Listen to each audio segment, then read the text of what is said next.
Já estamos? Olá, boa tarde a todos e a todas. Vamos dar início, então, à nossa segunda mesa redonda do nosso seminário. Hoje, contando com a presença de 3 professores, 2 colegas lá da UERJ e um professor da Universidade do Estado do Pará. Teremos 3 comunicações, cada um deles fará uma. Começaremos com seguiremos a ordem que está no cartaz de divulgação, né? Primeiro a professora Shirley, na sequência o professor Douglas e, em terceiro lugar, a professora Maria Cristina. Então, sem mais delongas, porque o nosso tempo é curto, nós temos ainda mais atividades no decorrer do dia, vamos dar início, então, com a fala da professora Shirley de Souza Gomes Carreira, minha colega lá da UERJ, de São Gonçalo, com a comunicação A Escravidão Narrada, uma leitura de O Mundo Conhecido, de Edward P. Jones. Shirley. Boa tarde a todos. Antes de iniciar a minha apresentação, eu gostaria de dizer que ela está vinculada ao meu projeto de pesquisa do Prociência UERJ-FAPERJ, intitulado Poéticas em Trânsito, Memória, Identidade e Deslocamentos na Literatura Contemporânea. Pedro, eu preciso que você coloque o meu slide, por favor. Pode passar para a segunda lâmina, por favor. Obrigada. As primeiras narrativas de escravos surgiram ainda durante o período da escravidão e são relatos de indivíduos que conquistaram a liberdade e tornaram públicas as suas histórias de vida. Dentre as mais célebres, podemos citar as autobiografias de Frederick Douglass, Harriet Jacobs e Olaudah Equiano. O movimento abolicionista procurou conscientizar as pessoas das atrocidades cometidas sob a égide do sistema escravocrata, expondo o teor dessas narrativas. Entretanto, elas tiveram a sua credibilidade e autenticidade questionadas, visto que para chegarem ao público necessitavam passar pelo crivo de editores brancos ou eram redigidas por brancos quando o ex-escravo era iletrado. Assim, caíram no esquecimento, só voltando ao cenário literário em 1966, com a publicação da obra Jubilee, de Margaret Walker. Esse retorno deveu-se em grande parte ao movimento pelos direitos civis ocorrido nos anos 60, que se tornou um solo fértil para o surgimento de um novo tipo de ficção, as neonarrativas de escravidão. Esse termo foi cunhado por Bernard Bell em 1989 na obra The Afro-American Novel and Its Tradition, que definiu as neonarrativas de escravidão como romances que se ambientavam no período escravagista e guardavam alguns traços das primeiras narrativas de escravos, como o narrador autodiegético e as marcas da oralidade. Com o passar do tempo, essas obras começaram a introduzir... Pode passar, Pedro. Começaram a introduzir inovações formais de modo a convocar a interpretação do leitor, diferenciando-se assim do caráter informativo que predominava nos textos escritos por ex-cativos. Hoje, segundo Judith Birache Barak, elas podem ser consideradas transnacionais e globais, bem como dialógicas, polifônicas e transgenéricas. Muitas delas empregam técnicas narrativas não lineares, como analepses e prolepses, que levam o leitor a diferentes tempos e espaços. Algumas adotam múltiplos pontos de vista, resultando em um discurso polifônico que permite uma intravisão nos discursos individuais e coletivos sobre a experiência da escravidão, diferenciando-se das narrativas de escravos tradicionais e dos romances históricos sobre o tema. Pode passar. A obra que abordarei brevemente, O Mundo Conhecido, do norte-americano Edward P. Jones, foi publicada em 2003 e arrebatou o Prêmio Pulitzer de ficção em 2004. Os críticos consideram-na uma versão contemporânea das neonarrativas de escravidão, na medida em que ela se distancia dessa vertente ficcional em muitos aspectos. Por exemplo, ao invés de utilizar o narrador de primeira pessoa, que promoveria um simulacro da enunciação, ela resgata de modo inesperado o narrador onisciente do século XIX, bem como a profusão de personagens usual do 800. Muito embora possa parecer anacrônica, essa escolha traz para o âmbito da estrutura da narrativa o tema norteador do romance, a obsessão humana pelo poder que se reproduz na focalização onisciente. Pode passar, por favor. A exemplo de William Faulkner, Edward Jones cria o condado fictício de Manchester, no estado da Virgínia, no qual situa sua história. Em linhas gerais, os eventos comuns a todas as narrativas sobre a escravidão estão presentes, como o relato da violência praticada contra os cativos, a separação entre mães e filhos, os castigos infligidos aos escravos fugitivos quando capturados e a luta constante pela liberdade. Entretanto, a narrativa tem como ponto de partida o falecimento de um negro, Henry Townsend, que deixa 33 escravos como herança à esposa. Por meio do que David Meek denomina ironia de situação, o autor do romance discute a escravidão com uma abordagem diferenciada, que focaliza não apenas os tropos usuais, mas, em particular, o efeito do sistema escravagista sobre as identidades. Quando Henry era ainda uma criança, seu pai, que era carpinteiro, obteve a permissão do senhor para executar trabalhos para outras pessoas, desde que entregasse a maior parte dos ganhos.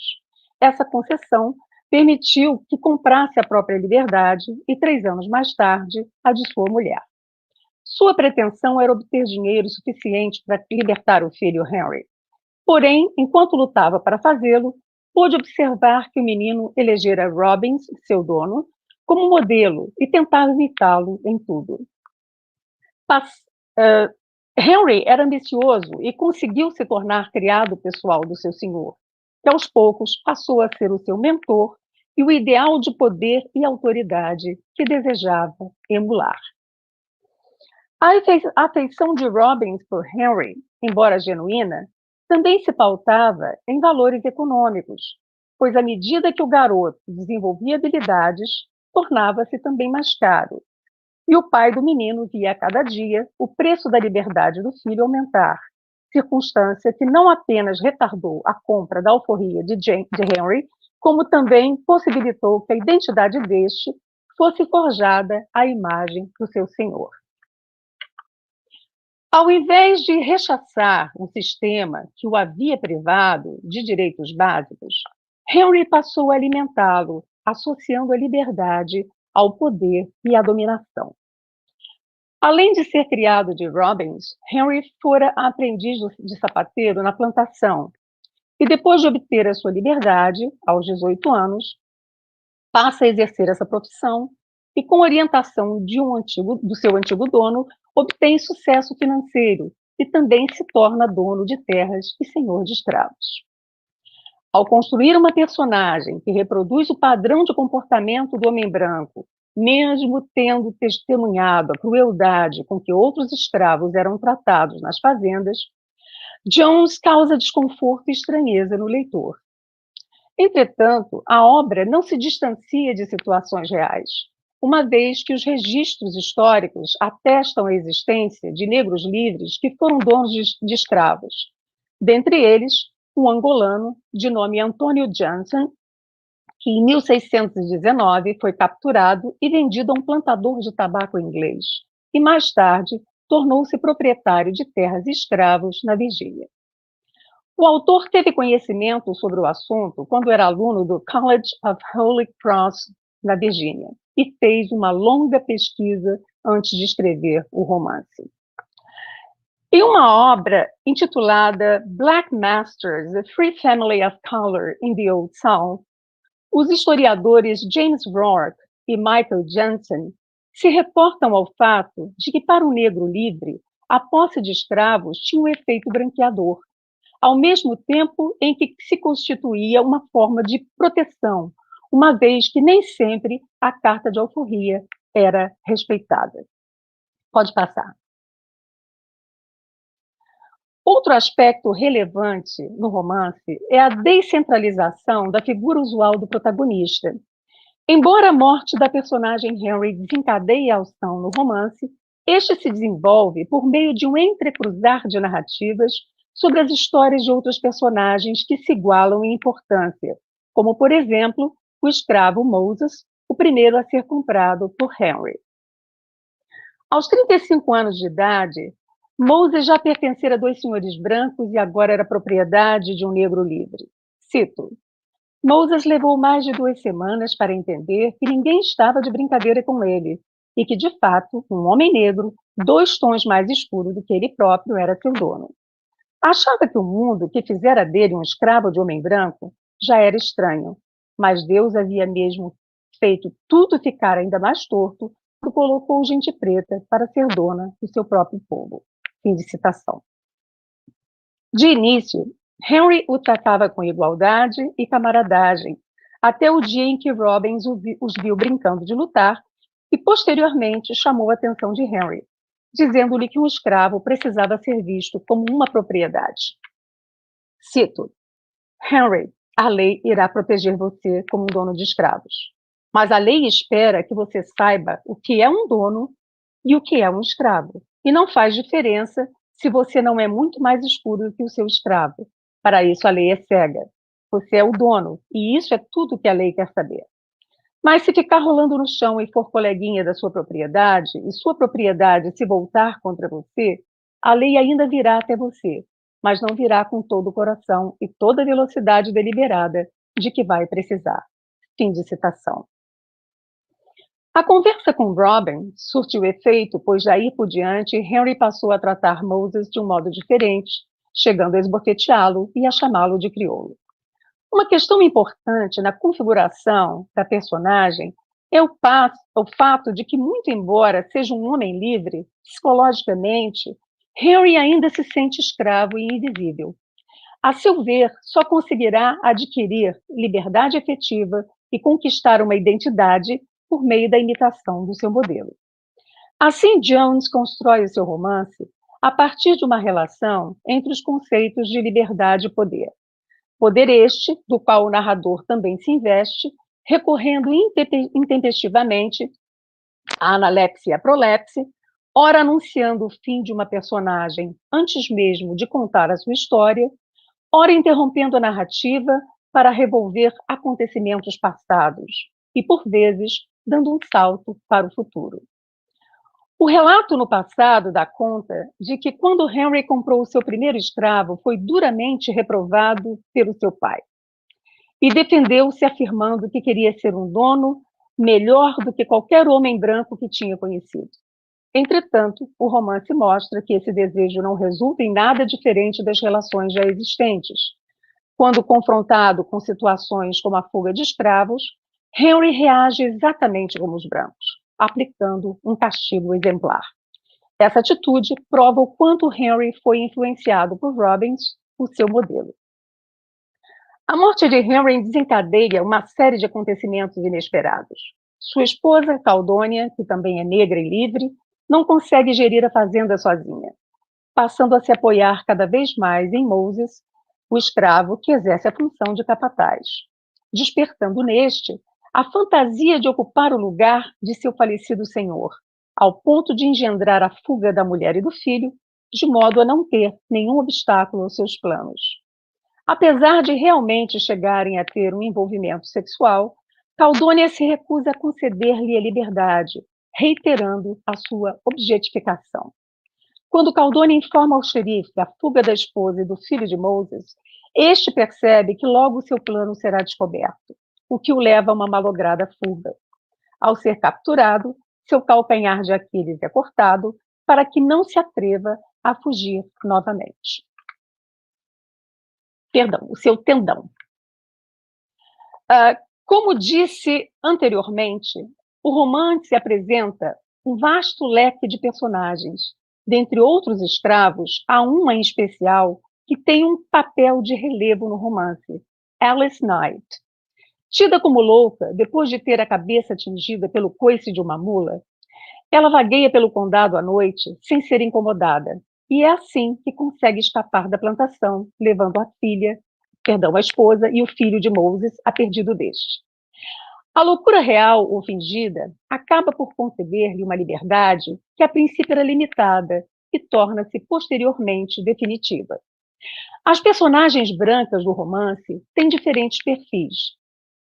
William Robbins, o senhor de escravos que se afeiçoa a Henry, o xerife Skeffington, que pretende agir segundo princípios éticos, porém se descobre mais uma peça na engrenagem do sistema, e seus patrulheiros corruptos, capazes de destruir a carta de alforria de um negro para vendê-lo como escravo, de modo a compensar o baixo salário.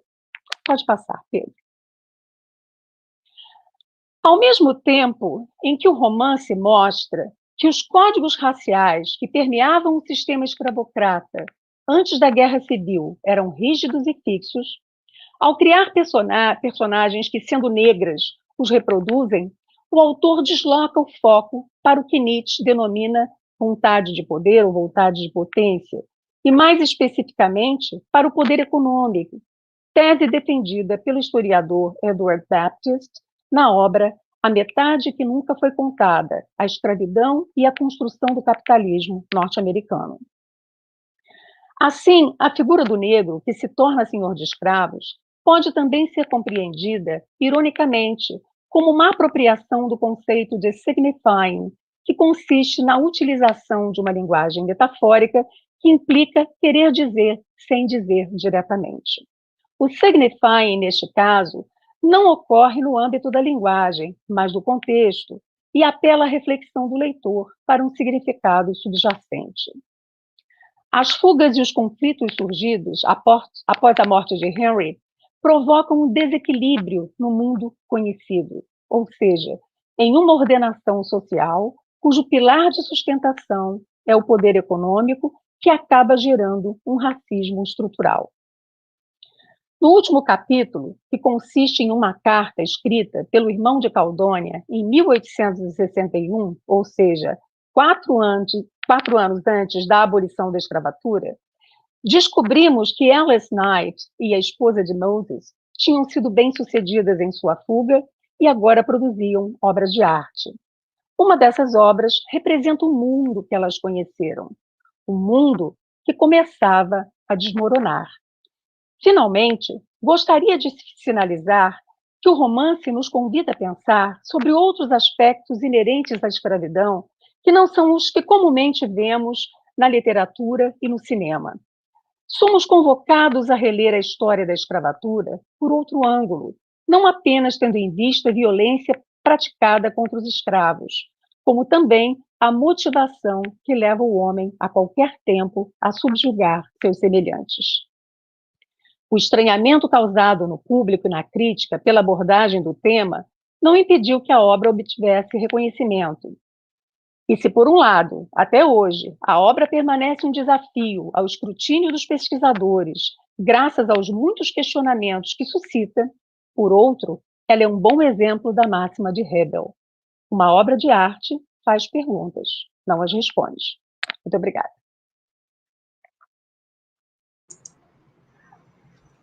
Queria agradecer à professora Shirley pela brilhante fala, instigante a obra. Fiquei curioso para conhecer melhor. E tem até um diálogo com a fala de ontem também do Tiongo, né? Verdade. Já fiquei curioso. Obrigado, Shirley. Vamos dando sequência, então, agora com a fala do professor Douglas Rodrigues da Conceição, da Universidade do Estado do Pará. Ele vai apresentar a comunicação Uma Cena Religiosa na Poesia Amazônica, de João de Jesus Paz Loureiro. Douglas, obrigado pela sua participação. Com você. Muito obrigado, professor Tarso. Em primeiro lugar, eu gostaria de dar boa tarde a todos e a todas, e, na sequência, agradecer a todos os membros do grupo de pesquisas poéticas da diversidade, e muito especialmente aos seus líderes, a professora Shirley Carreira e Paulo Oliveira, pelo brilhante trabalho feito à frente do grupo de pesquisa, e que nos oportuniza, nesta ocasião, esse momento de interação. A exposição que eu farei a seguir, ela deriva de um projeto de pesquisa ainda em andamento, um projeto que foi apoiado pela CAPES, a agência a qual eu endereço, então, agradecimento pelo apoio ao projeto maior chamado Imaginários Religiosos Amazônicos, cuja vigência vai até 2023, e, portanto, o caráter, eu diria, experimental e inacabado das ideias que eu vou aqui apresentar deriva, então, do estágio embrionário ainda do projeto em andamento. Prossigo, então, a leitura da comunicação. Se as criações literárias de dicção amazônica evidenciam com clareza que a existência nativa existencial dos seus ficcionistas e poetas se coloca à disposição de um esforço compreensivo de sua própria cultura e que a percepção mais imediata do que nomeamos Amazônia quase sempre deriva da inigualável paisagem natural que lhe é tão peculiar, muito embora nela não se esgote, um olhar um pouco mais atento perceberá que os tecidos que derivam de tal esforço criativo trazem marcas, não raramente, de uma intensa e perene interculturalidade. Raimundo Heraldo Maués, um dos principais antropólogos da Amazônia, ressaltou, num belo texto de 2005, que antes mesmo da realização do trabalho seminal de Eduardo Galvão, a vida religiosa do caboclo amazônico já tinha sido estudada e abordada por ficcionistas e folcloristas.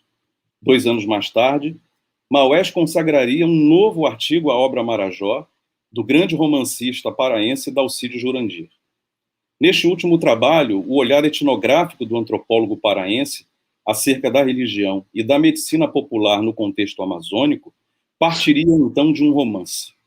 A preocupação de Maués era inequívoca, por meio das criações artísticas, demonstrar o interesse dos escritores pela religião.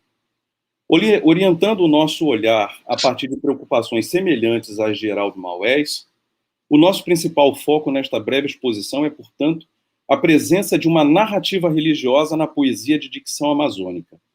Assim, lançaremos brevemente o nosso olhar sobre a ostensiva convocação da narrativa bíblica de Itamar e Amon, feita pelo Cântico 17 da obra Porantim, de 1978, da autoria de João de Jesus Paz Loureiro, um dos nomes mais expressivos da criação literária na Amazônia. A trágica narrativa bíblica de Itamar e Amon, que aparece no 2º livro de Samuel, no seu capítulo 13, e que o poeta então arrasta da Bíblia hebraica para o cenário amazônico, põe no primeiro plano a incontida paixão de Amon por sua irmã, cujo desfecho é a violação incestuosa da virgem Tamar. Eu pediria ao Pedro, então, que, por gentileza, projetasse o primeiro slide.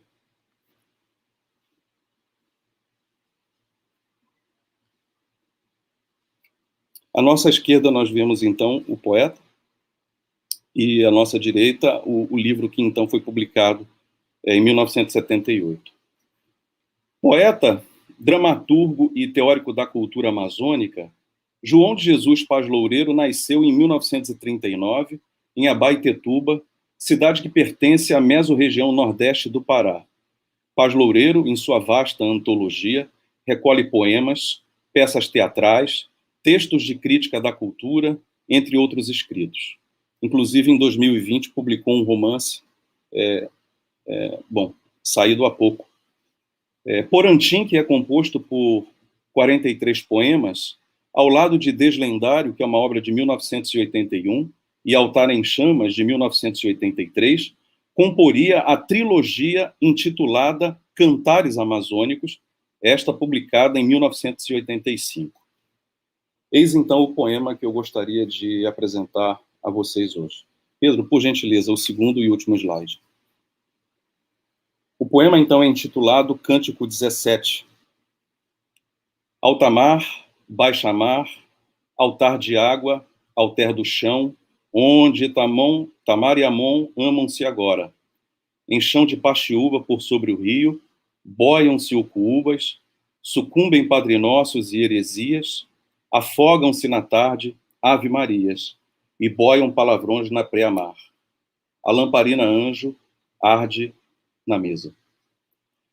A dicção amazônica já se encontra delineada nos 3 primeiros versos.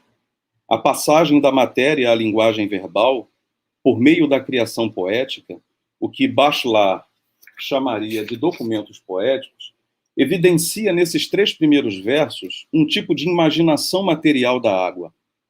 Os rios, os igarapés, os paranás e as chuvas ocupam um lugar proeminente nas criações artísticas de dicção amazônica. Para Paulo Nunes, especialista das obras do romancista paraense Dalcídio Jurandir, na literatura amazônica predomina a construção de cenas, personagens e situações ancoradas em uma paisagem líquida.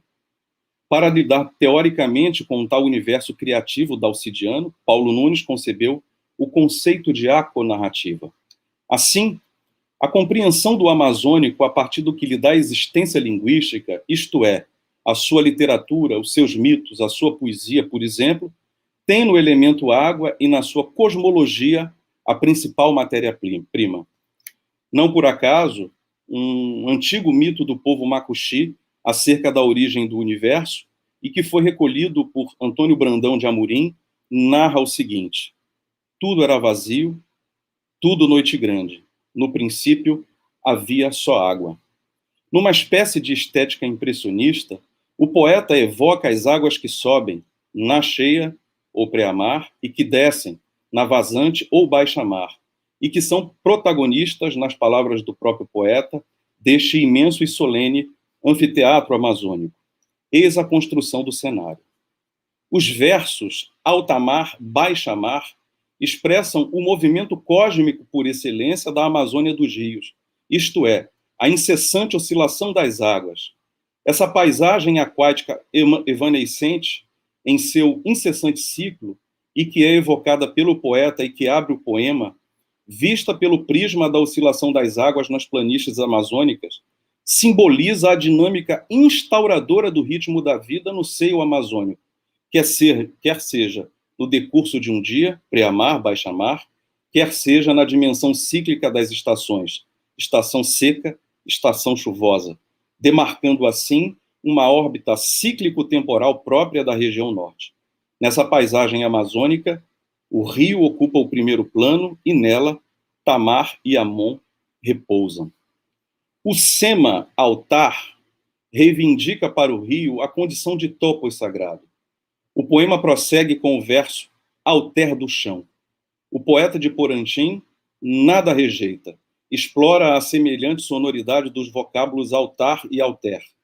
Os versos altar de água, alter do chão, evocam assim a um só tempo uma outra fixação mítico-espacial para Tamar e Amon, agora enredados nas malhas das águas amazônicas e não mais na alcova palaciana da narrativa bíblica. O verso Amam-se agora, do Cântico 17, interpela a dimensão trágica da narrativa bíblica do capítulo 13 do 2º livro de Samuel, que é a interdição do amor erótico entre irmão e irmã. A Tamar bíblica, em vão, na narrativa bíblica, tenta demover Amon e ao violador implora: não, meu irmão, não me violentes, porque não se procede assim em Israel. Não cometas essa infâmia. A forma flexionada, amam-se, que no poema Como se vê, apresenta-se no tempo presente e que é acompanhada pelo advérbio de tempo agora, põe em suspenso, esperamos que o verso nos permita esse olhar, o interdito expresso e transmitido pelo mito bíblico. O deslocamento do mito de Tamar e Amon para o Cântico 17, de Porantim, dispensa claramente o epílogo dessa narrativa bíblica. A aparição das raízes de Paxiúba, que no poema torna-se leito erótico de Tamar e Amon, só é possível na dimensão cíclico-cosmológica de imersão e emersão dessa espécie vegetal nas águas amazônicas. Com as águas altas, na estação das chuvas, a Paxiúba submerge, passa a habitar as profundezas dos rios, ao passo que as ucuúbas singram pelo movimento das correntes. Durante as enchentes das marés vivas, março e abril, especialmente, assim descreve Paz Loureiro no pequeno glossário de Porantim, as ucuúbas descem boiando o rio. A plasticidade das ucuúbas, que boiam por sobre o rio, aciona uma outra dinâmica metafórico-simbólica no poema. O invólucro da semente de ucuúba é constituído por uma película de intensa e estupenda coloração vermelha. O rubro da ucuúba emerge da ruptura da casca globular que envolve a sua semente. A imagem evocada pelo poema é nítida. O intenso vermelho da ucuúba, metaforizando o sangue da Virgem Tamar, amam-se agora em chão de paxiúba, por sobre o rio, boiam-se ucuúbas, simboliza a sexualidade em puro ato. Além do texto bíblico, ostensivamente convocado pelo poeta, outros 2 prototextos parecem participar da poética do Cântico 17 de Porantim. Referimos-nos, em primeiro lugar, a um poema que está coligido ao Romanceiro Gitano, de Federico Garcia Lorca, e que também é explícita e paratextualmente dedicado a Tamar e Amon. E, em segundo plano, referimos-nos ao mito amazônico de Tambatajá, que canta, em suas variantes, um tipo de amor impossível. Com esses 2 prototextos em perspectiva, o poema de Porantim torna-se ainda mais complexo, como bem assinala os versos do Cântico 28 de Porantim, no mito, sempre outro mito. Muito brevemente, diríamos que em Lorca temos um tipo de regime lunar que preside o ritual cigano, no qual o poeta inscreve Tamar e Amon, por assim dizer. Assim diz o primeiro verso do poema Tamar e Amon, de Garcia Lorca: a lua gira no céu. Em Paz Loureiro, por contraste, a regência da vida e do cosmos é eminentemente realizada pelo regime das águas. A evocação da ucuúba no Cântico 17, perspectivada pela emergência do rubro-cromatismo do fruto, sinaliza um novo cruzamento do poema de Lorca, do poeta andaluz, com o poema de Paz Loureiro. No Romanceiro Gitano, tal como no poema de Paz Loureiro, a cor vermelha também está consignada ao cenário do encontro de Amon e Tamar. Não suportando a força de Eros, a Tamar de Lorca adentra voluntariamente aos aposentos de Amon. Assim diz um dos versos do poema de Lorca: Tamar entrou silenciosa na alcova silenciada, e Amon já pelo cabelo a agarra, já a camisa lhe rasga, e as outras donzelas gitanas recolhem as gotas de sua flor torturada, panos brancos nas alcovas fechadas ficam vermelhos. O mito amazônico de Tambatajá, por sua vez, põe em questão o par Eros versus interditos. Na superfície do mito amazônico, que nos dá indícios de um interdito na ordem do parentesco e, às vezes, na ordem de ordem interétnica, deparamos-nos com as resistências e a eclosão de uma paixão entre uma índia macuxi e um índio taulipang. Uso em proveito do Cântico 17 o que o próprio Paz Loureiro dissera acerca de Tambatajá. A narrativa desse mito é a de um amor cego poetizado.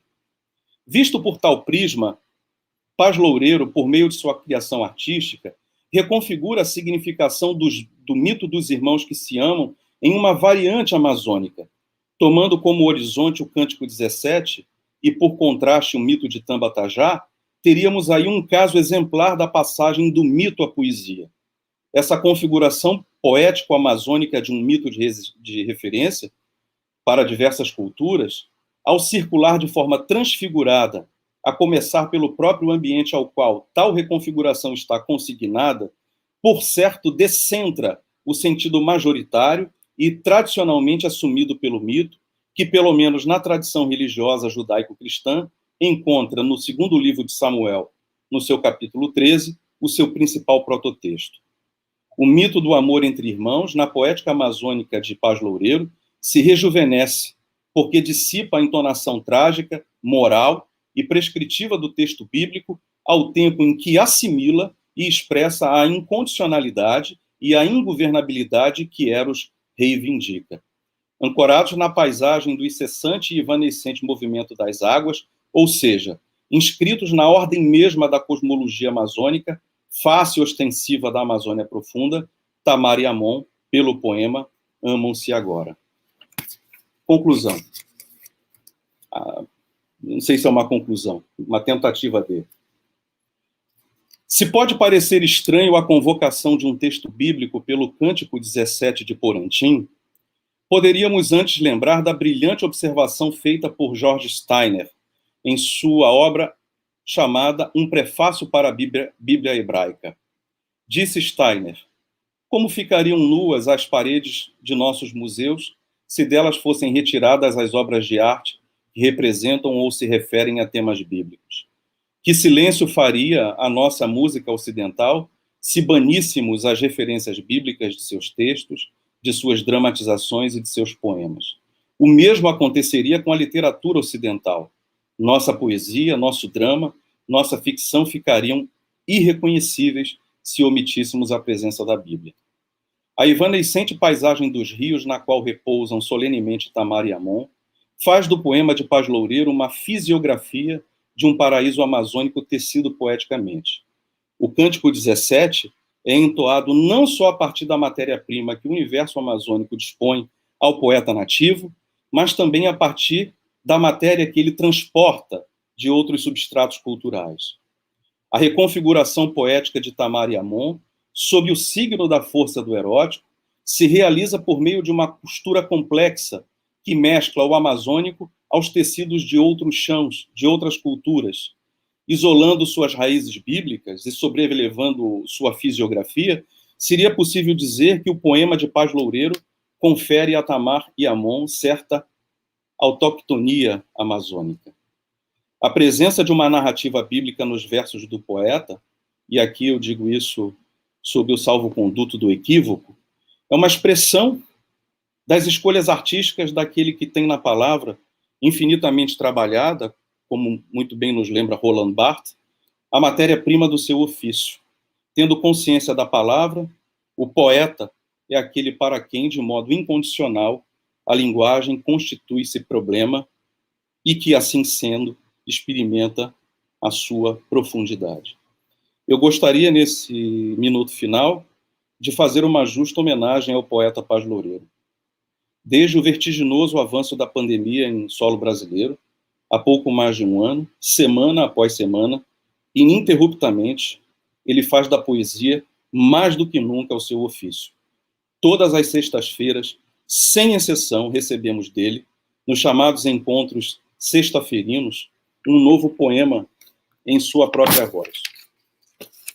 Obrigado, poeta e professor, pelo poema que a cada semana invade as nossas vidas, trazendo sempre a beleza e, às vezes, um pouco mais de esperança. Muito obrigado pela atenção de todos.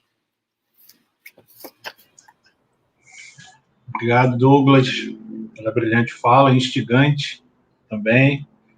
Não conhecia a poesia do Paz Loureiro. Já estabeleci aqui várias relações com coisas que me interessam bastante, principalmente com Joyce, método mítico, aquanarrativa, tudo isso me diz bastante coisa. Depois até queria ouvir você um pouco mais sobre isso. E te agradecer pela brilhante fala. Obrigado, Douglas. E vamos dando sequência. Pessoal, só lembrar aos que estão assistindo, primeiro agradecer a todo mundo que está assistindo. Obrigado por acompanhar, por participar. E podem fazer perguntas, tá? Ao término das falas, os participantes estão abertos para comentar, responder perguntas, então fiquem à vontade para perguntar, comentários, qualquer coisa que vocês sintam vontade, ok? Então, fechando a nossa série de apresentações dessa mesa de hoje, a segunda mesa do nosso seminário, a gente tem a fala da professora Maria Cristina Cardoso Ribas, minha colega lá da UERJ de São Gonçalo. O título da comunicação dela é Momento Incorpóreo e Leitura Sinestésica, Literarte em Quarentena.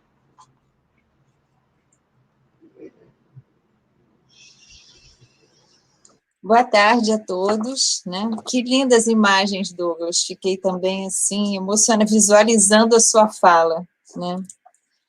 Então, em primeiro lugar, saúde a todos, né? E gratidão por estarmos aqui nessa outra forma de presença.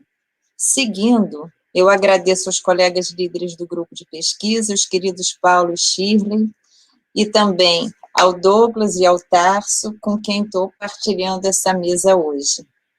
Agradeço também ao ERJ e à FAPERJ pela Bolsa de Procência, que tanto contribui para o desenvolvimento da minha pesquisa desde 2011.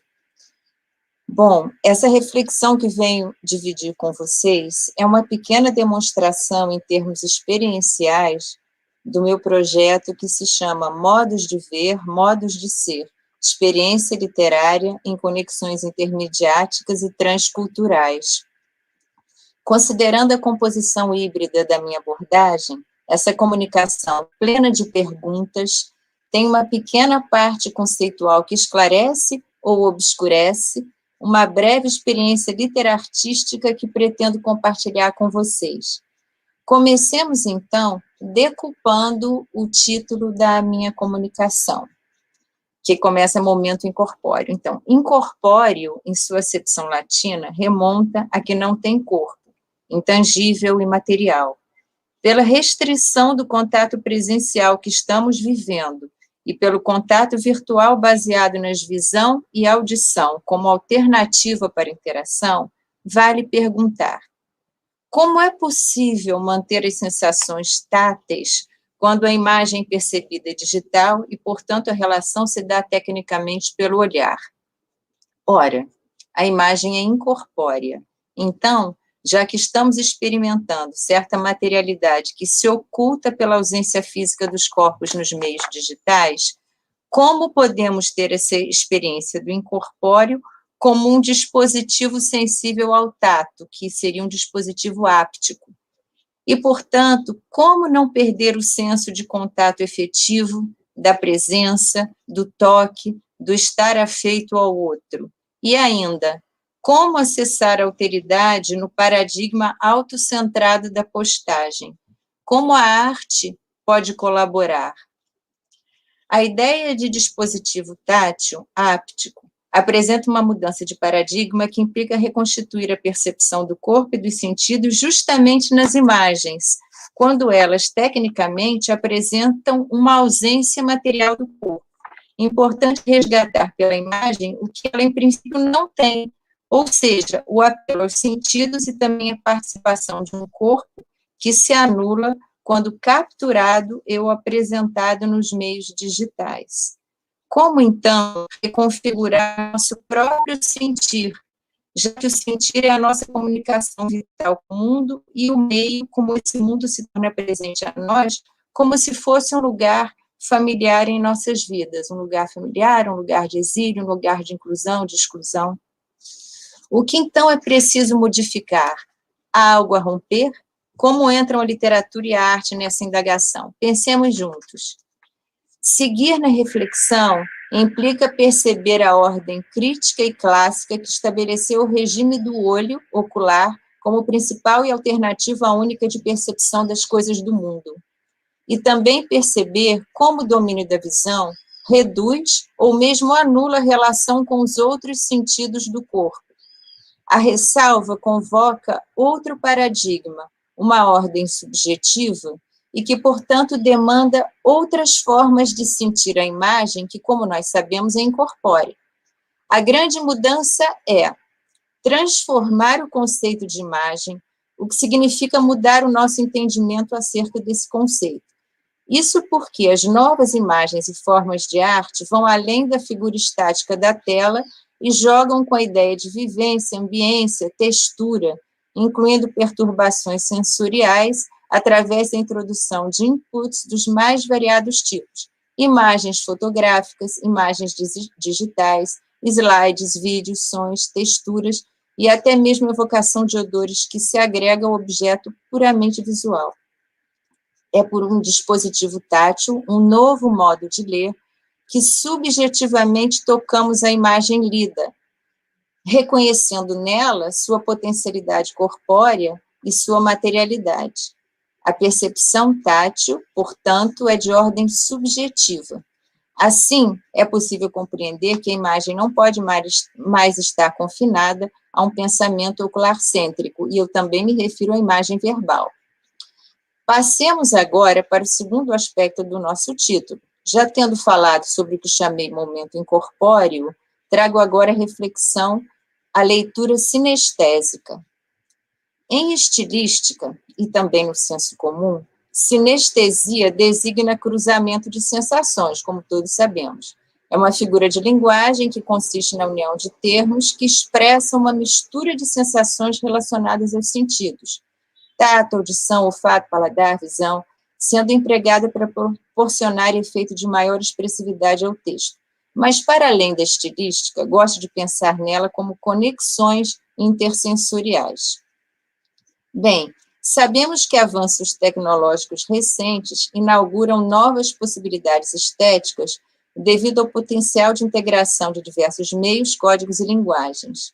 Consequentemente, as tradicionais fronteiras entre as diversas áreas artísticas e culturais tendem a se dissolver, e estímulos simultâneos a vários sentidos vêm sendo introduzidos, fortalecendo a modalidade sinestésica da percepção. O fato não é surpreendente ao reconhecermos pelo menos a origem etimológica da palavra sinestesia. Em grego, sim é união, ao mesmo tempo, e aesthesis é sensação e percepção. Então, seria o contrário de anestesia, né? Que é justamente para a falta, a ausência de sensação, inclusive para não sentir dor, né? Bom, no trânsito das migrações discursivas, encontramos também a contribuição da neurociência para o entendimento da sinestesia, uma curiosidade bem interessante, e que a define como fenômeno neurológico que ocorre quando um estímulo em uma modalidade de sentido evoca imediatamente uma sensação em outra modalidade de sentido. Então, a partir de pesquisas com imagens de ressonância magnética do cérebro, constatou-se haver pessoas que são sinestetas e fazem, mesmo sem perceber, a interconexão sensorial. Por exemplo, ouvem sons e veem cores, veem imagens e sentem cheiros, sentem ritmos e enxergam desenhos geométricos. E são conexões que se repetem entre pessoas, culturas e temporalidades diversas. As metáforas presentes na linguagem literária, artística e comunicacional apresentam interessantes proximidades com os mecanismos da sinestesia, incluindo qualquer tipo de associação mental com controle voluntário da imaginação e provável influência cultural. Um bom exemplo são as memórias sensoriais autobiográficas, conhecidas como fenômeno Kust, que consistem em sensações desencadeadas por memórias que evocam sons, sabores, cheiros e imagens a partir de associações com acontecimentos da infância. Outra ocorrência são as percepções empáticas, que consistem em sensações estimuladas a partir de empatia com situações sofridas por outras pessoas. Por exemplo, o fato de ver ou ouvir pessoas ou ler sobre culturas e pessoas em situações de dor e desconforto pode induzir sensações análogas em outros sujeitos. Tem até aquele caso, não sei se vocês conhecem, já ouviram falar da síndrome de Kovad, que o marido sente os sintomas da gravidez da parceira, enjoo, tudo mais. Então, é por questão dessa empatia sinestésica, né? E aí, claro, eu não podia deixar de lembrar daquele romance do Patrick Süskind, que é O Perfume, né? Crônica de um assassino, em que a narrativa é mobilizada toda pela percepção olfativa de um sujeito que nasce sem cheiro e passa a vida buscando pelo perfume ideal, né? Isso é um parêntese que eu me lembrei que é maravilhoso o romance e também o filme do Tom Tykwer. Ao considerar uma provável relação entre sinestesia e linguagem, há estudos sobre a possibilidade de que correspondências sinestésicas universais entre sentidos e movimentos corporais poderiam ser um dos fatores que influenciaram a emergência primitiva da linguagem, como, por exemplo, a dança. Nela, elementos rítmicos corporais imitam o ritmo captado pelo aparelho auditivo. Todas essas afirmações que eu estou falando são frutos de pesquisa com autores referenciados. Eu só não estou enumerando todos por conta do nosso tempo, mas eu tenho todas as referências aqui. Os autores sugerem, inclusive, que o estudo da sinestesia poderia auxiliar no entendimento dos mecanismos neurológicos da metáfora e da criatividade, visto a grande incidência de sinestetas entre as pessoas que se dedicam às áreas artísticas. A criatividade pode ser definida como a habilidade adaptativa de criar associações. Bem, juntando os itens que nós mencionamos, incorporeidade e sinestesia, fica mais fácil entender que a tecnologia digital está implicada diretamente em processos sinestésicos de representação, e que nós estamos juntos todos no meio de várias experiências humanas no planeta, donde destaco a construção de um novo e urgente modelo perceptivo em relação à migração discursiva, com crescente problematização de fronteiras litero-culturais. Por fim, o terceiro aspecto do nosso título nessa comunicação, Literarte Respiro em Quarentena, é um projeto, um subprojeto, que eu comecei a desenvolver no ano passado, em 2020, o ano da pandemia, no canal do YouTube, em sua primeira fase. E do que se trata? De uma locução coreográfica de poemas que acessa uma percepção sinestésica com apelo à literatura e à imagem em movimento. A cada vídeo eu chamei Respiro. Eu postei 8 respiros até o ano passado. De maneira bem resumida, peço licença para relatar o processo de composição. É um trabalho de equipe entre amigos, em que procuro alguém para recitar um poema de sua escolha. Com duração de, no máximo, 2 minutos, o colega grava sua locução em 2 ou 3 vezes, em modalizações diferenciadas, por exemplo, mais rápido, mais agressivo, mais suave, em função da escolha regida pela sensibilidade do próprio colega. Isso para que eu possa ouvi-la e traduzi-la em movimentos coreográficos. Para eu proceder a essa tradução, escuto inúmeras vezes as gravações, e aí faço a escolha. A seguir, eu reescrevo o poema recitado à mão, e então desenho, em cores e gráficos, a voz que a pronuncia. Eu incluo os silêncios, as pausas, a respiração do locutor. Tento entrar no seu ritmo. Então, eu danço o poema recitado. Na composição desses respiros, são todos filmados no mesmo ambiente da casa, e quem filma é o meu marido, ele filma e faz as edições, e todos esses respiros apresentam diferenças em relação ao modo de tradução das locuções, com graus de similitude gestual diferenciados. Eles apresentam maior ou menor aproximação em relação à palavra poética vocalizada. Não se trata de uma legenda, gesto, som, voz e letra do poema. Eles têm, ao mesmo tempo, uma relação e uma autonomia. O 8º respiro foi o último que eu fiz, foi justamente feito na voz de quem? Do nosso colega Fernando Monteiro de Barros, que foi um grande entusiasta dessa criação. Nós criamos os canais juntos, ele criou 2 também, né? E então eu gostaria de compartilhar com vocês esse vídeo, que tem menos de 2 minutos, e aí seria também uma homenagem ao Fernando.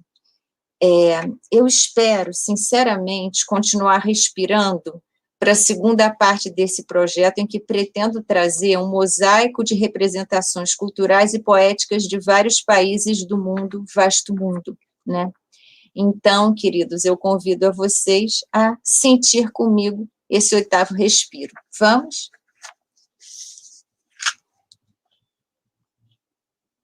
Pedro, por favor.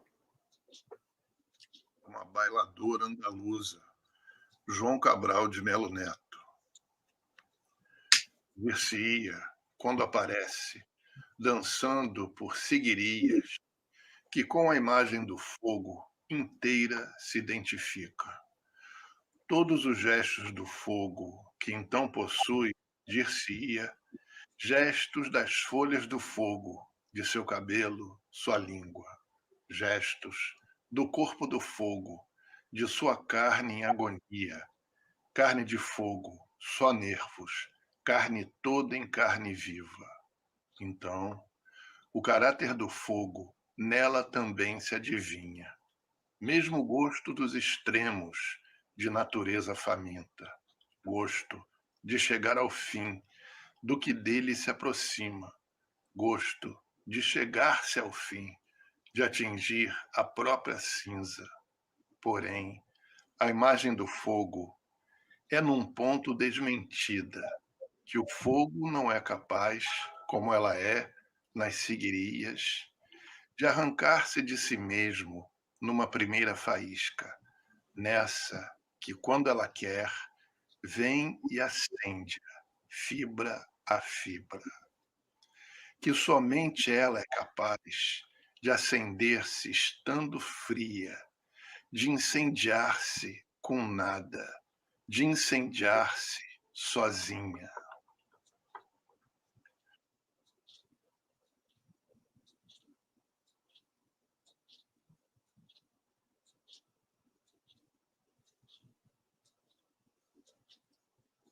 Então, é isso, gente. Eu agradeço e também estou emocionada, desculpe. Vamos lá. Nós agradecemos, Cris, pela fala brilhante, pela homenagem ao Fernando. É realmente emocionante ouvi-lo falar. E principalmente nesse momento que hoje a gente perdeu mais uma figura importante, né? O Alfredo Bossi se foi também hoje por conta dessa doença maldita. E deixar a mesa aqui como uma homenagem, não só ao Fernando, como também ao Alfredo Bossi, né?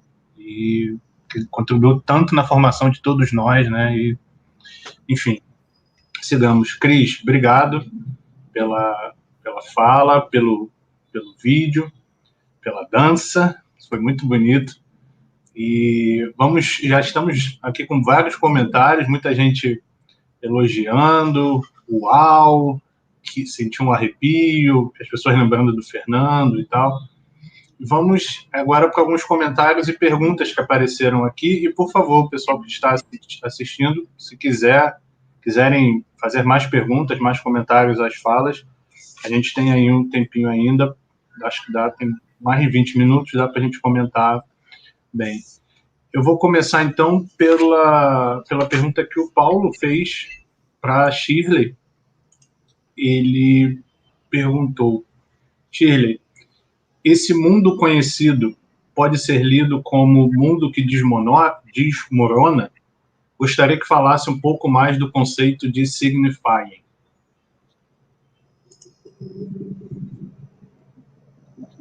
Ligar aqui meu microfone. Bom, antes até de te responder, eu queria fazer menção a algo que há no romance que tem a ver com esse título, mas que, obviamente, a dimensão do texto, né, para 20 minutos, às vezes, não nos permite tocar no assunto. Mas esse título, Mundo Conhecido, ele tem a ver com um mapa, né, que está pendurado na sala do xerife, né, desse condado fictício. E esse mapa é um mapa real, um mapa que foi feito pelo Martin Weizmüller em 1507. É o primeiro mapa que contém a América. Então, é de uma forma significativa que ele aparece no romance, porque, na realidade, esse mundo conhecido ao qual eu me refiro, né, é um mundo em que havia realmente essa ordenação, né, voltada para o poderio do homem branco, o controle do homem branco, e, obviamente, uma forma de subjugar outras, né, etnias. Né? E, dentro do romance, quando nós temos, no final, a personagem Alice Knight reproduzindo aquela mesma imagem que seria do seu mundo conhecido, que, na verdade, é um mapa que ela faz, né, em tapeçaria, mas também usando folhas, usando argila, e ela reproduz o mundo que ela conheceu, o mundo em que ela viveu enquanto era cativa ali no condado de Manchester. E a relação que é feita aí é por quê? Porque toda aquela estrutura na qual a escravatura foi baseada começava a desmoronar naquele momento, porque em 4 anos seria, né, abolida a escravidão. E, evidentemente, há essa relação entre o mundo conhecido, né, das personagens e um novo mundo que iria surgir a partir daí, né, com o término da Guerra Civil e a abolição da escravidão. Em relação ao conceito de signifying, é um conceito bem interessante, porque, na realidade, ele é uma espécie de jogo de palavras, né? E é uma estratégia verbal que era utilizada pelos afro-americanos para se comunicarem. Então, na realidade, era uma estratégia em que eles diziam coisas que somente um outro afro-americano, né, iria compreender. Né? Então, somente um outro escravo entenderia o que o escravo diria, porque era uma espécie assim de linguagem um tanto codificada. E ela é baseada, na verdade, numa figura folclórica, que é a do signifying monkey, né, que é uma espécie assim de enganador, um trickster, né, que sempre faz um jogo em que ele engana, de uma certa forma, o seu interlocutor. Né?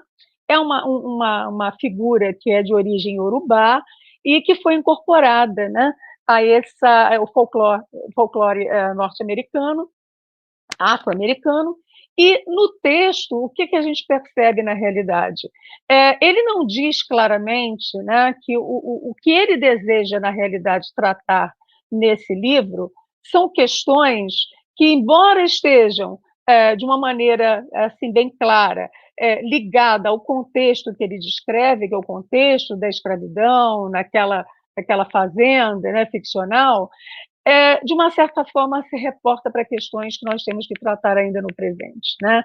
Que é justamente essa vontade de potência, de subjugar o outro, de controlar o outro, que não acabou com a escravidão. Né? Então, ela permanece. Né? Nós vemos que ele, como um homem negro, né? O Edward P. Jones, ele, além de escritor, é professor até hoje numa universidade, na Virgínia. Ele, inclusive, dá aula de escrita criativa, mas ele sempre foi muito preocupado em trazer essas questões que começaram lá atrás para o tempo presente, quer dizer, a repercussão que isso poderia ter também no mundo contemporâneo. E aí ele faz esse jogo, né, de signifying. Ele conta uma história que estaria situada no passado, mas também para chamar a atenção para questões que ainda são muito presentes no mundo em que a gente vive. Não sei se eu respondi à pergunta do Paulo. Ok, Shirley, obrigado. Vamos então com uma pergunta agora para o Douglas também, do Paulo. Paulo pergunta: como você relaciona a questão do amor erótico e a violência em relação aos mitos que dialogam neste cântico? Haveria uma relação entre natureza e cultura a partir de uma violência fundadora? Ele comenta, não sei se me faço claro. Obrigado, professor Tarso. Imensamente agradecido ao Paulo pela pergunta, uma pergunta difícil. Isso faz parte... Eu tenho, inclusive, refletido um pouco, né, nesse pequeno itinerário que eu tenho feito pela obra do Paz Loureiro, e mais especificamente em relação a esse poema, porque ele é muito singular no universo dos 43 poemas que compõem a obra Porantim. E me parece que Porantim deve, de fato, ser lido, né, dentro de uma poética que, no conjunto dos seus 43 poemas, deve ser lida numa interlocução com os dois livros que, posteriormente, formam a trilogia amazônica. Bom, dito isso, debaixo do salvo-conduto, né, do equívoco, da dúvida, se o Paz Loureiro, nesse poema, ele pretende recriar uma cena originária, podemos dizer, por exemplo, que a universalidade das intuições freudianas em relação ao par repressão-civilização inexistem diante dessa antropologia, por exemplo, que o poema evoca. Porque talvez não pudesse nem ser posto, né, numa espécie de par, mas numa conciliação entre natureza e cultura.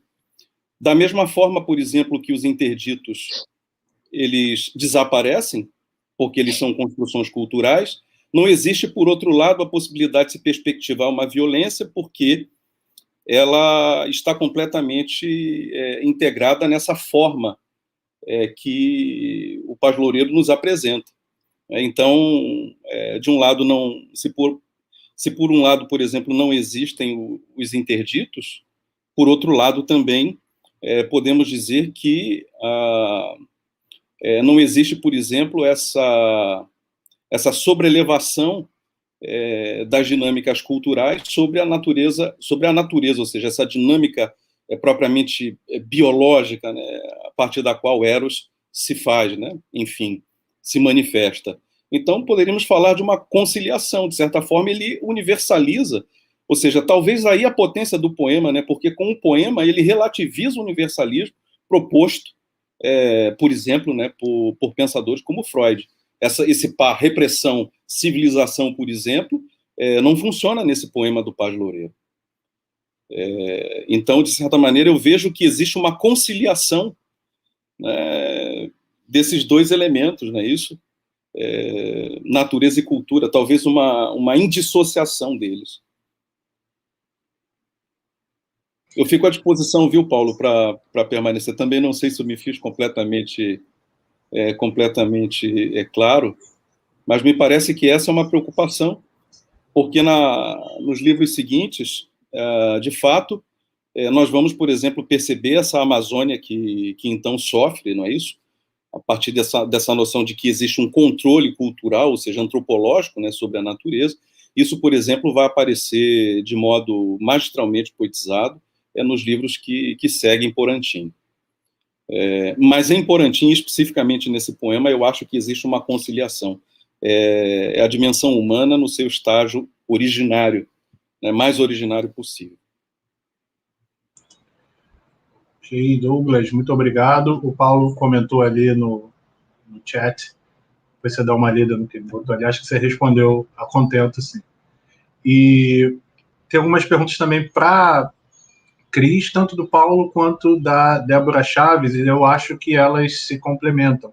Eu vou ler as duas, tá? E aí a Cris comenta. O Paulo põe, gostaria de saber como se pensar a performance nesses tempos de isolamento. Penso no vídeo, na voz, na leitura sempre oblíqua, necessariamente singular, a letra, a palavra e a imagem dança. E a Débora Chaves pergunta o seguinte: a performance, que aparentemente só existe através da presença do outro, passou a ter um novo significado nesse modelo remoto?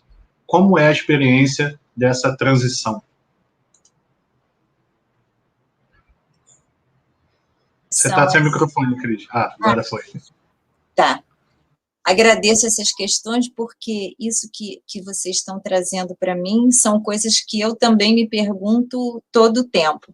Em primeiro lugar, a gente faz uma pequena distinção entre performance e happenings, porque o happening necessariamente precisa da presença do público de um modelo de interferência, inclusive, não só dialógico, mas como interferência. E a performance pode ter ou não a presença do público, né? Então, esse, assim, é um primeiro aspecto, por conta da questão do confinamento. O segundo aspecto que se desdobra disso, que eu sempre me pergunto, continuo me perguntando, na ausência física presencial do outro, do público, né? A maneira como que você se coloca naquele espaço reservado para uma performance é diferente, porque você supõe um olhar que não existe fisicamente. Então, esse é um primeiro aspecto, né? É uma abstração, como agora, como nós estamos olhando para uma tela, para uma imagem, não necessariamente o contato físico com o público quando você está fazendo um show, por exemplo. Então, essa é uma questão que já interfere no seu modo de ser, de sentir e de atuar, e de pensar essa performance. O segundo ponto, que eu acho assim, mais delicado ainda, pelo menos para mim,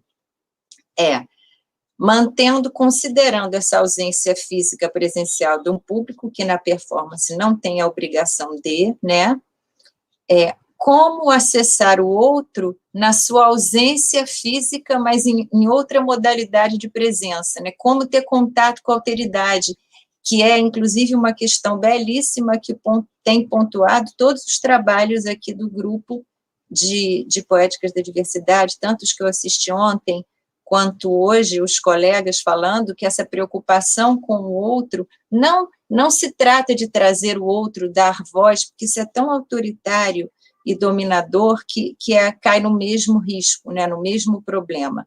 Não se dá nada, não se concede, porque as pessoas têm o direito de falar quando quiserem, da maneira que for possível a cada um, né? Então, eu fiquei o tempo inteiro pensando nisso, e continuo, como acessar o outro, de que forma eu posso acessar, através da tela, através do meio material, alguém que efetivamente eu não estou vendo, mas suponho que está lá, e aí eu me dei conta que, de certa forma, se assemelha, é muito louco isso que eu pensei, quando você está escrevendo também, que quando você está escrevendo, está você solitário com o papel ou com a tela, e também a presença do outro, o leitor ideal, ou seja, como a gente chama, é também nesse espaço não visível, não material, mas previsível. Então, eu me dei conta que esses dilemas, muitos que nós passamos em pandemia, existem fora dela também. Existem fora do isolamento, porque o isolamento não é só físico, né? É uma questão, assim, muito interessante. E eu, até agora, também adoro quando Douglas fala que é uma possibilidade, um equívoco, eu não sei nem que palavras que você usa quando você fala alguma coisa que vem da sua opinião, que eu também achei maravilhoso, e assino embaixo. Então, eu também, é provisório isso que eu penso, porque eu estou construindo, e eu acho que transformação é gerúndio, né? Então, talvez a forma de acessar o outro, que não seja, que não está na sua frente ou do seu lado, né, mas que está em algum espaço de contato, seja pela sensibilidade, e ela é de ordem subjetiva, como eu tentei explicar no início dessa comunicação. Então, são outras vias de acesso, que eu chamei de leitura sinestésica, porque a gente apela para outros sentidos e para, não necessariamente só pelo emocional, porque senão eu estaria pregando catarse, né? Então, havendo catarse, eu também não tenho controle sobre isso, mas não é o objetivo precípuo provocar uma catarse, que seria um apelo ou pela perfeição da obra, que não é o caso, como era lá de Aristóteles, ou pelo apelo emocional, que seria uma leitura projetiva. Então, o objetivo, o foco não é isso. Se acontecer, aconteceu, desliza do meu domínio, felizmente. Mas o objetivo é fazer que essa performance, ou essa locução coreográfica, ou qualquer forma artística que se proponha, chegue ao outro e num processo de iluminação mútua, porque vai para o outro, do outro vem para mim, e é numa esfera de suposições, de pressuposições e de efeitos de sentido que, às vezes, a gente não sabe quais são, ou fica sabendo muito tempo depois de alguma forma. Então, quer dizer, eu estou falando para vocês coisas que eu sinto que estão em processo, porque eu estou com a ideia, acho que agora eu consigo, esse ano, passado um tempo, de voltar a fazer os respiros, provavelmente eu tenho que vou mudar o título, não sei ainda, mas eu quero inserir outros elementos como música, e para poder trazer poemas e linguagens musicais e inclusive verbais de outras culturas. Eu ainda estou desenhando também, ainda não sei como fazer. Gente, também não sei se eu respondi, cheguei perto, alguma coisa do Paulo e foi Débora que fez a pergunta? Então, não sei, gente, se esclareci ou me esclareci. Eu acredito que sim, Cris. Eu acho que o pessoal não tem mais nenhuma pergunta, nenhum comentário, além dos elogios, né, que receberam aí ao longo das falas e tal. Eu, de minha parte, tenho aqui algumas coisas que eu gostaria até de desenvolver mais, mas acredito que não tenhamos tempo, a gente tem 6 minutos restantes, eu acho que fica melhor, eu converso com vocês depois em outros momentos, mas queria novamente agradecer a presença de todos, aos membros da banca, né, Shirley, Douglas, Cris, pelas falas brilhantes. Acho que todo mundo que assistiu aprendeu bastante, ficou instigado bastante. A Débora está dizendo que respondeu sim, Cris. A Débora botou sim, obrigado pela resposta. E, mais uma vez, agradecer ao Pedro, que não aparece, mas colabora muito aí com o nosso evento, né?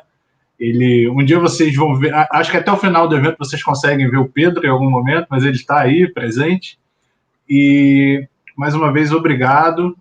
E o evento continua, a gente ainda tem hoje mais mesa, temos uma palestra de encerramento, tudo muito interessante, então espero que vocês possam continuar aí com o nosso evento. E, para mim, eu só posso agradecer a todos, aos colegas, aos participantes, e nos vemos em breve. Espero que todos fiquem bem, saudáveis. E, mais uma vez, essa mesa em homenagem ao professor Fernando e ao professor Alfredo Bossi, né, que nos deixou.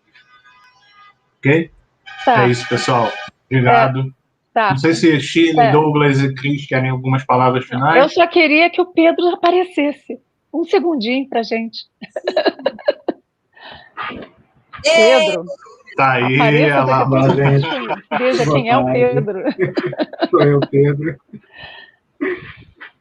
Esse é o Pedro que faz o nosso querido colega Pedro Sassi, que está aqui nos ajudando na transmissão do evento. Obrigado, Pedro. Tá? Registrar aqui o agradecimento público. Valeu, gente. Até a próxima mesa, então, e vamos contar com a presença de vocês lá e também na conferência. Obrigado, Shirley. Obrigado, Cris. Obrigado, Tarso. Muito obrigado. Obrigada, gente.